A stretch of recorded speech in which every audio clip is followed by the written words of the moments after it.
A 15-month-old, first of all, should he be walking? So 15-month-olds really should start being to walk independently. Not all children can, and until 18 months of age, it's still within normal, and we're not going to do any major interventions other than just try and encourage and help the child, maybe some physical therapy. But at 15-month-old, they should really start being able to, especially if, holding on to someone's hand or holding on to other furniture. Now, if a kid doesn't walk, but it's cruising around the table, afraid to release, I'm not too worried about the kid, are we?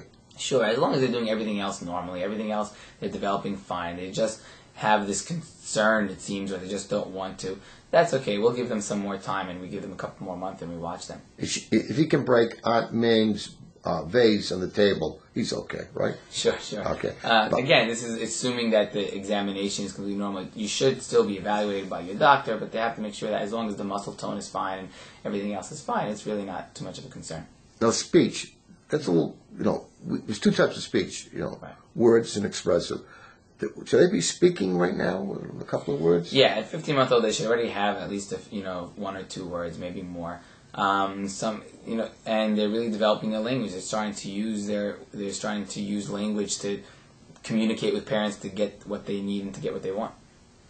But sometimes the language is with the hands, getting gyration. Those kids I'm okay with. But then they'll be pointing for what they want. They can shake their head no. They might shake their head yes. They'll do all sorts, and all these count as language. But if the kid's not trying to reach out of his little world, red flag, be evaluated by either a pediatric neurologist, well-mental person, maybe send him one of those early intervention programs, because that's a very important time. Yeah, and the first thing that any doctor should be doing in a child who's not speaking as well is doing the hearing testing. A lot of parents will say, "Oh, he definitely hears. I clap. I did." Oh, they had a newborn test, or they had the newborn screening. They don't realize that hearing is actually a very, very delicate balance between different frequencies, and we speak at different frequencies and languages. So a formal hearing testing where they really test the child well should be done if the child's not speaking at this age. So in other words, he's starting to get out of his little world. He's getting into a bigger world. Sure. And what you wanted the kid to do, and he starts seeing what he's doing around the house, it's getting, he's a little bit independent now, isn't he? Right. Yeah, they're definitely, especially once they start walking on their own and crawling around on their own. This is when you really need to keep your house safe. You need to block things off. That's a very good point. They should make sure nothing within his reach or hers reach could be in the mouth. That's a poison or small object, little tiny magnets, cleaning agents. They're all potential emergency room visits. Isn't that true? Sure, and I think many parents realize that. What I think they don't realize is what is within the child's reach. I think a lot of times parents think, they can't open that cabinet, or they'll never be interested, or I left them on one side of the house, they'll never get to the other side of the house. And kids move a lot faster than we realize, especially a first-time parent might not realize. Like a pocketbook of a mother. Don't put that on the floor ever. Sure. And if you think that safety prescription bottle is meant for you to not open, and the kid not to open too, I have news for it. The adults can't open it. The kids can figure it out. Right. Exactly. So anything, and includes your pocketbook, because we've had some situations when the mother had medicine in the pocketbook with a safety vial, thought it was perfectly safe. And I don't know, that kid must have been an Albert Einstein of safety bottles. Right.